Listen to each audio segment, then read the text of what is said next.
Saludos.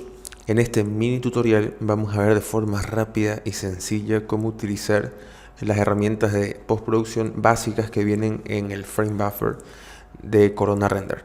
Entonces vamos a utilizar esta escena que ya tenemos montada. Vamos a darle un preview de cómo es que la tenemos ahora mismo. Vamos a hacer esto un poco más grande y podemos ver cómo está por defecto. En este caso ya tenemos nuestras luces puestas, tenemos nuestro HDRI colocado y bueno, entonces así es como lo tenemos por defecto. Entonces vemos que acá se nos activan varias opciones, entonces que están subdivididas en diferentes categorías, ¿no? Tenemos el tone mapping, que es lo primero, tenemos luego los LUTs, tenemos el bloom and glare, tenemos el sharpening y luego tenemos el denoiser. Todos están disponibles en nuestro render interactivo, menos el denoiser, que se va a activar cuando demos nuestro render final. Entonces vamos rápidamente viendo cuáles son las opciones que tenemos, ¿no? Dentro del tone mapping, que es como la parte principal, tenemos diferentes opciones. Entonces la primera es la exposición. Vemos que nos las entrega por defecto en un valor de 1, pero vemos que si aumentamos por ejemplo un 2 o 3, automáticamente nuestra imagen se va iluminando más, ¿no? Va teniendo más exposición. Luego tenemos el Highlight Compress, que es precisamente para que las zonas que tenemos quemadas se suavicen un poco. Entonces no tengamos zonas exageradamente iluminadas y no se pierda información. Entonces vamos a ver, le colocamos un 2 por ejemplo y vemos, por ejemplo acá en el cielo, a ver, le vamos a poner un 1, que está quemado y se pierde la información. Entonces colocándole un 2 se vuelve a restaurar la información. En algunos casos, cuando la iluminación es muy fuerte, hay que aumentar este valor y colocar un 5 por ejemplo, y vemos ahí teníamos un 1 y se perdía la información. Lo colocamos un 5 y automáticamente toda la información se mantiene. Para eso es lo que sirve el Highlight Compress. Luego tenemos nuestros balances de blancos, que básicamente le van a dar el tono a la imagen. Si colocamos un 5000 por ejemplo, se nos va a ver un poco más fría la imagen, o si colocamos un 8000 se nos va a ver un poco más cálida la imagen. En este caso lo vamos a dejar por ahí. Luego tenemos nuestros tintes, que van a darle un poco de verde o magenta. En este caso, si le colocamos un 1 se nos va al verde, o si le colocamos un -1 se nos va al magenta, ¿no? Entonces poco a poco así podemos ir modificando nuestra imagen a nuestro gusto. En este caso lo voy a dejar en un 0. Luego tenemos el contraste, que básicamente para eso, para regular el contraste de la imagen. Entonces vemos que si le vamos aumentando, por ejemplo le ponemos un 2 o un 5, vemos que nuestra imagen va teniendo un poco más de contraste, ¿no? En este caso lo vamos a dejar en un 1.2, quizá aumentarlo un poquito.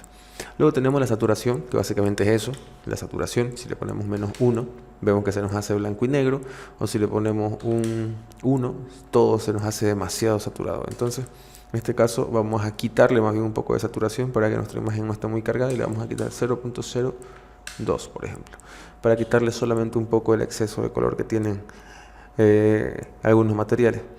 Luego tenemos el Film and Highlights, que es precisamente muy parecido al Highlight Compress, pero a ver, vamos a ver un lugar donde se note la diferencia. Vamos a quitar el Highlight Compress.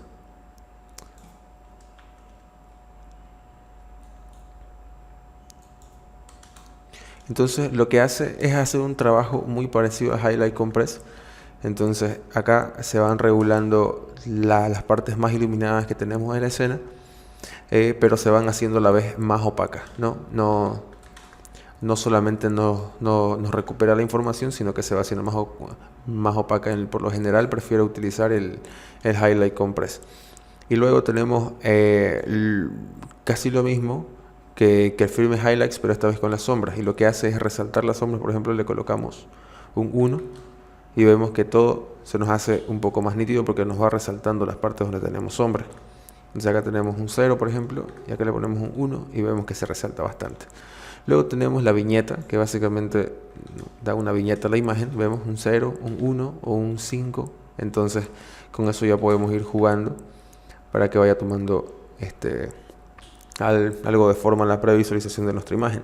Entonces así podemos ir viendo cuáles son las características de esta zona. Luego tenemos el LUT, que aquí al activarlo se nos activan un montón de presets que tenemos y podemos ir probando uno por uno cuál es el que favorece a nuestra imagen, es como un ajuste básico de postproducción con el cual podemos previsualizar nuestra imagen. En este caso, el que yo prefiero utilizar es el antepenúltimo, que le da como un contraste suave, bueno, y también bastante balanceado la imagen. En este caso está un poco exagerado, así que vamos a darle un 0,6, por ejemplo, un 0,8. Entonces vamos viendo cómo cambia la imagen. Bueno, con las configuraciones que ya hemos hecho, quizá darle un poco más al highlight compress para que no hayan sitios quemados, etcétera. Darle quizá un poquito más de exposición, 2,2, para que no hayan sitios muy oscuros. Luego, bueno, así funciona nuestro LUT.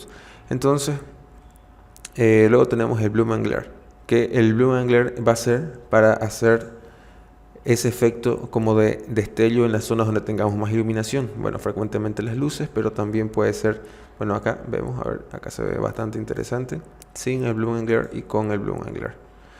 Y también nos hace en esta parte solo que más suave porque la luz no está tan intensa, perdón. Entonces vemos cómo también se va creando una especie de halo de luz en estas partes, también a nuestro fueguito. Vemos cómo se va activando y esto fácilmente podemos exagerarlo, ¿no? Podemos regular el tamaño, por ejemplo, si le ponemos un 50, ¿no? Vemos cómo se exageran todos nuestros halos de luz, pero en este caso lo vamos a dejar en 15. Y también podemos modificar el tamaño del bloom y colocarle un 5, por ejemplo. Y vemos cómo se exagera también el bloom de cada imagen. En este caso le vamos a poner en 1.2. Y bueno, todas estas imágenes también acá nos va a permitir cambiar el número de... A ver, podemos verlo acá, por ejemplo. Nos va a permitir cambiar el número de líneas que tiene esta estrellita.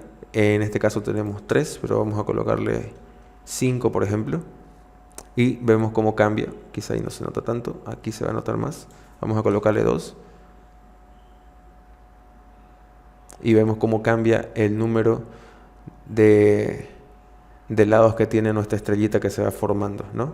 Si colocamos un 4, acá vemos el cambio y vemos cómo va cambiando. En este caso yo prefiero dejarlo siempre como viene por defecto, que es en 3, y también podemos controlar la rotación, ¿no? Pero esos ya son detalles que son bastante específicos y que por lo general no suelo tocarlos. Luego tenemos el sharpening en blurring, que lo que va a hacer es destacarnos los bordes de la imagen. Por lo general cuando lo activamos nos vienen 1, pero veamos, cuando colocamos un 5, toda la imagen se nos hace con los bordes más resaltados. Vemos aquí acercándolo le vamos a poner un 1, vemos cómo se ve un poco borroso, y con un 4, que es lo que suelo utilizar, se nos resaltan los bordes.